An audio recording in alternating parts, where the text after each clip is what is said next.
veistu? Já, þetta náttúrulega ótrúlega sigurganga sem að baki. Já, þetta búið að ganga bara gríðarlega vel. Það er alveg ótt að segja það. Og búin að vinna þetta núna 3 ár í röð og ég man rétt tapa einu leik í úrslitakeppni á þessum 3 árum. Þannig og taka úrslitaeinvígin öll 3-0.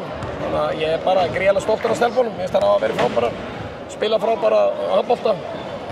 Mér finnst leikurinn í dag bara einn af þeim betri. Gríðarlega fjölbreyttur og góður sóknarleikur. Varnarleikurinn mjög massífur og það haldist frábært fyrir aftan. Og svona hlaupin okkar tilbaka og bara alls konar svona litli þættir sem voru bara mjög góðir. Því að mannum fannst Haukar veit ykkur svona lengi vel bara nokkuð öfluga mótspyrnu. Já, ég meina Haukar þetta bara með mjög gott lið og ég skal alveg viðurkenna það. Ég hélt að myndum allavega að vinna allavega einn leik, ég skal viðurkenna það. Sérstaklega var kannski svona fyrsti leikurinn þeirra kannski moment en við bara stelpunni sýndum mikið karakter þar.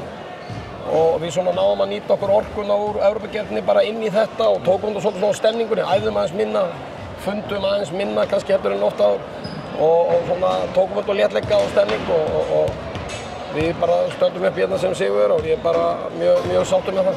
Þetta er náttúrulega, nú ertu að skilja við kvennaliðið eftir 7-8 ár. Þetta náttúrulega hefur verið alveg einstakur tími.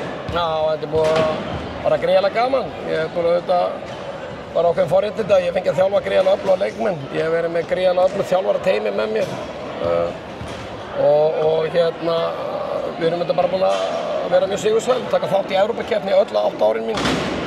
Endur svo núna sem Evrópumeistarar og Íslandsmeistarar og svona að klára það hér á heimavelli 3-0 og vera að taka við karlaliðinu hérna í sama félagi er bara ótrúlega skemmtilegt og geta hvað stelpunar og svona og ég hlakka til að fylgjast með þeim á bara komandi tímabili. Ég held að verði bara skemmtilegt og nú mæti ég bara sem pappi á pallana og læt alveg í mér heyra.